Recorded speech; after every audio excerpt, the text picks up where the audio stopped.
The Radio Memories Network is brought to you in part by Liberated Syndication. Podcast publishing made easy. Libsyn.com. That's Libsyn.com. Superheroes are those fictional characters noted for their feats of courage and nobility, and who possess abilities beyond those of mere common man. They have inspired us since their debut in 1938 and have kept us in suspense with epic adventures. Join us as we go back to the early days of radio and our imaginations. Now to this week's action-adventure of superheroes. During mutual radio broadcast of The Adventures of Superman, starting in 1945, Superman and Batman, years before their comic book collaborations, really became a functioning team, but largely the team-up of Batman and Superman provided some time off for an overworked Bud Collyer of the Superman series. These episodes called for Superman to be occupied elsewhere, and the crime fighting would be handled by Batman. Stacey Harris played Batman in this first team-up with the Man of Steel, and Ronald Bliss was Robin. Batman and Robin returned several times over the years, usually with Matt Crowley as Batman, and Ronald Bliss always played Robin. Now join us for an exciting episode of Batman. Faster than a speeding bullet. More powerful than a locomotive. Able to leap tall buildings at a single bound. Look, up in the sky. It's a bird. It's a plane. It's Superman.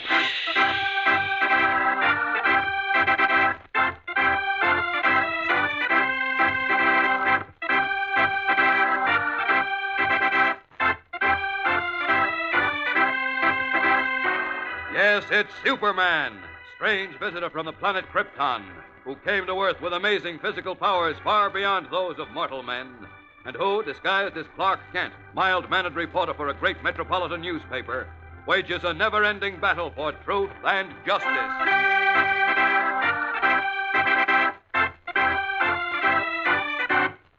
Today, as Superman enters a small dressing room in the Metropolis Auditorium where he had left Batman and Robin, he meets with a stunning shock. Great Scott, that's Robin on the floor. Robin, what happened? Oh, he's unconscious. I'd better get him to a doctor, and fast. Up with him. There we are. Now, up and away!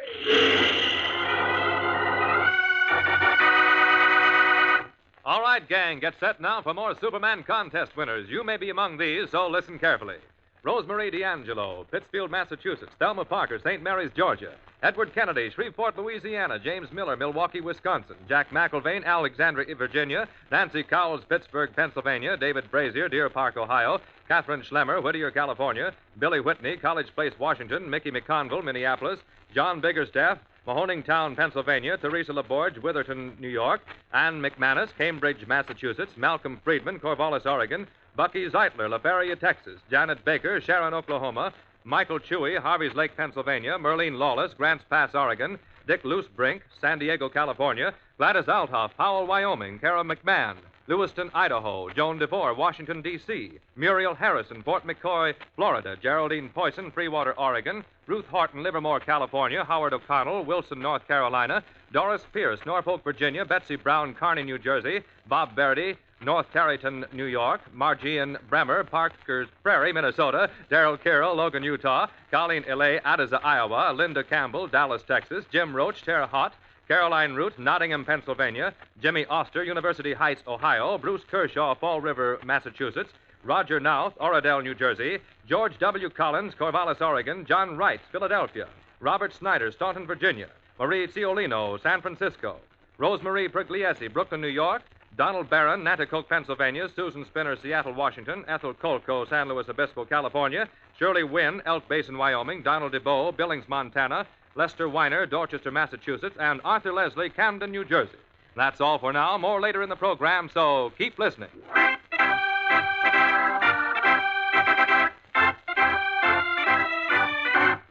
And now, the adventures of Superman. After telling Robin, his young companion, that he might never see him again, the famous Batman disappeared.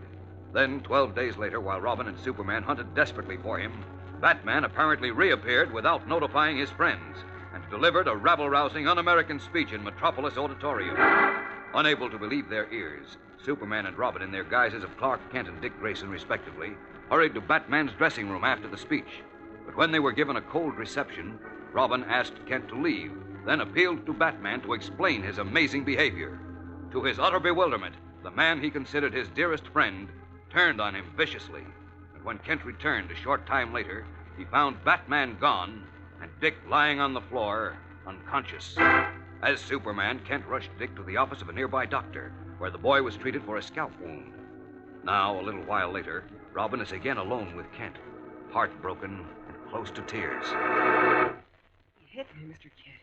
Batman hit me. He called me a brat and then he slugged me. He never did anything like that before. Never. I know, Dick. He never even lost his temper with me before. I can't understand it, Mr. Kent. I just can't understand it. Can't understand that any more than I can understand Batman's making that rabble-rousing, un-American speech at the auditorium. Why, if I hadn't heard him myself, I never would have believed it. Oh, look, Mr. Kent. Do you suppose that fellow Jones, the man we heard on the recording with Batman, do you think he's making him act this way? Could be, Dick. It could be. But the Batman I knew would have knocked Jones down, regardless of what it meant to him, before he would make such a selfish, bigoted, un-American speech. Yeah, I guess he would. Then why is he acting this way? Well, offhand, I can think of only two reasons, Dick. Such as? First, it's just possible that Batman doesn't know what he's doing because he's sick. Mentally sick as a result of something fed or injected into him by the mysterious Mr. Jones. But he didn't seem sick. His eyes were clear, and his voice, his movements, they were just the same as always. Yes, but his thoughts and his actions were entirely different from what they always were. No, Dick, I still say Batman is either sick or else... Or else what? Well, that's something I'd rather not talk about yet. It seems too utterly fantastic. Oh, come on, Mr. Kent. Tell me, please. No, I'd rather check my theory first. Look, Batman said he had another speaking engagement tonight in Willow Falls, didn't he? Uh-huh.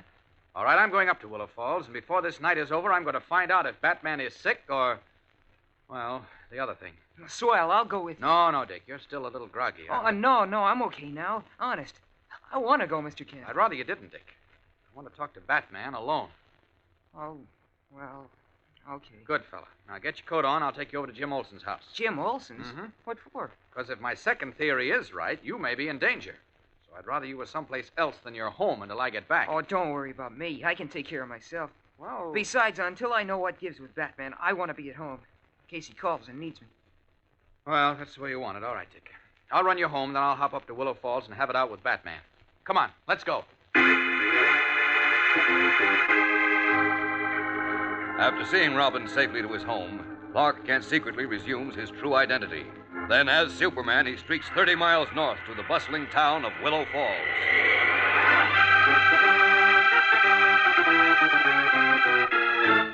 There, after again assuming his disguise of mild-mannered, bespectacled Clark Kent, he approaches the Willow Falls Opera House. Crowds are filing into the building, outside of which is a life-sized lithograph of Batman in costume, and a huge sign which reads, "Batman speaks here tonight." Making his way to the stage entrance, Kent speaks with the doorman. My name is Clark Kent. I'm a reporter for the Metropolis Daily Planet. I'd like to interview Batman. Oh, he ain't here yet. Are you sure? It's 8:45, and I noticed he's scheduled to speak at 9 o'clock. I know, but he phoned in a little while ago to say he'd be late. He did, eh? Yeah, he's driving up from Metropolis, but he said he had some trouble with his car. Expects to be here about 9:30, thereabout. I see. Do you mind if I come in and wait for him? No, I don't mind. Come on in. Thanks. As Kent enters the Opera House in Willow Falls to wait for Batman, Robin, in his house in Metropolis, tries to concentrate on a book. But restless and worried, he soon tosses it away and turns on the radio. A moment later, he snaps that off and takes to pacing the floor. Then, when the phone rings, he fairly leaps across the room to answer it. Hello? That you, Robin? Yes, Batman. Chick, listen, chum. Where are you, Batman? What's happened to you? I'm so worried I'm going nuts. Take it easy, Robin. I can explain everything. Oh, well, start explaining. Mr. Kent thinks you're sick in the head, but I know it can't be that. Kent thinks I'm sick, huh? Yeah, he went up to Willow Falls to see you. Is that where you are now? No, I'm in Metropolis. You are? Well, come on home right now. We can get this all straightened out. I can't come home now, Robin, Why not? because I'm on a big job. But big. Job? For the police department? Bigger than that. The government? I can't tell you any more over the phone. Listen, can't you use a hand on this job? Can't I help? Yes, that's the reason I called you. I need you, chum. Oh, now you're talking our language. Just say where and when, Pappy. You know where the old River Hotel is? The River Hotel. Seems to me I remember it. An old dump down on the waterfront? That's it. I'm there now. Room 314. 314. Check. Now get this. I'm listening. Keep this strictly on the QT. Don't tell Kent or even Alfred that I called, or where you're going. Understand? I'll make like a clam, Pappy. Good. Get on your horse then, Robin. And get set for a big surprise. Now hurry.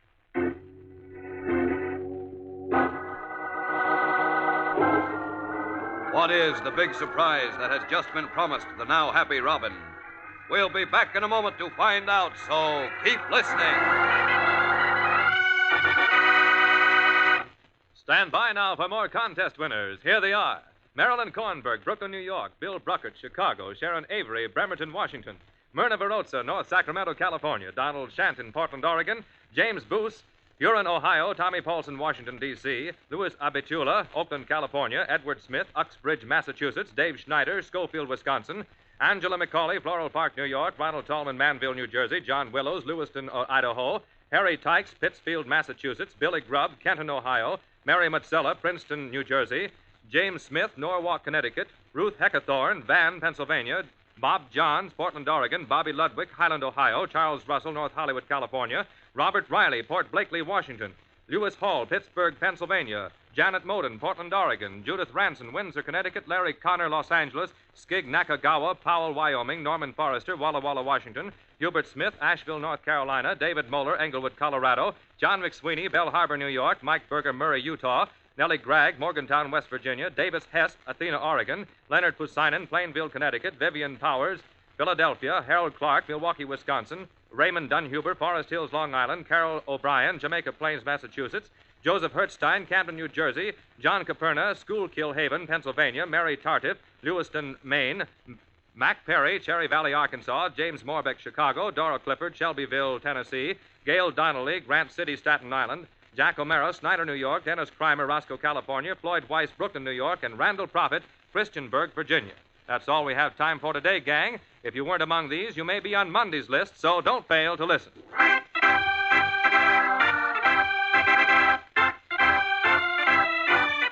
And now, back to the adventures of Superman. Dressed as Dick Grayson, Robin has just arrived at the River Hotel, an ancient, decaying, evil-smelling structure situated in an area on the waterfront where many of the shady element of the city congregate. In the small, paint-peeled lobby, furnished with a few sagging horsehair chairs, two furtive-eyed men glance sharply at Robin, then quickly look away. And the sleepy, bleary-eyed clerk at the switchboard seems to take no notice of the youngster as he walks swiftly to the rickety, uncarpeted stairs and takes them two at a time.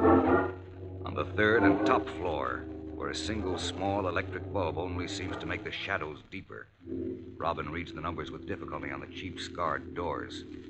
Finally, he finds room 314, the number Batman had given him, at the end of the hall. He stops and knocks on the door. Hiya, Batman. What the... Stepping into the room, Robin stops short as he sees a bald, heavy-set, unshaven man sitting in a chair facing the door. In his hand, the man holds a revolver, which he points at Robin. Another man, very tall and thin, in shirt sleeves, lounges alongside the door. There is no one else in the room. Then, as Robin starts to step backward, the heavy-set man in the chair calls out, Stay right where you are, sonny boy. Close the door, Lou. What's the idea? Where's Batman? You want to know where Batman is, huh? Yeah, what's so funny? Where is he? What goes on here? You'll find out, sonny boy. You'll find out. But you ain't gonna like it. No, you ain't gonna like it at all.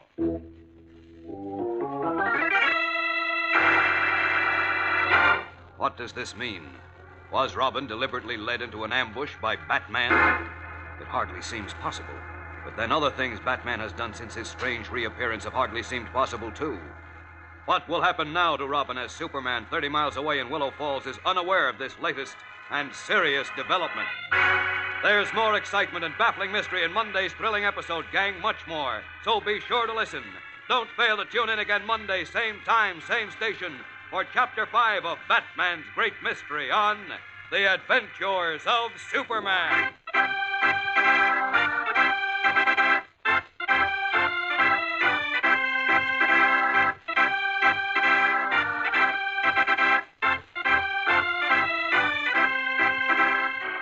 Superman is a copyrighted feature appearing in Superman DC Comics magazine and is brought to you Monday through Friday at this same time. This program came from New York. Stay tuned to your mutual station for Captain Midnight, which follows in just a moment. And right after Captain Midnight, you will hear Tom Mix and his Ralston Straight Shooters. This is the world's largest network serving more than 450 radio stations, the Mutual Broadcasting System.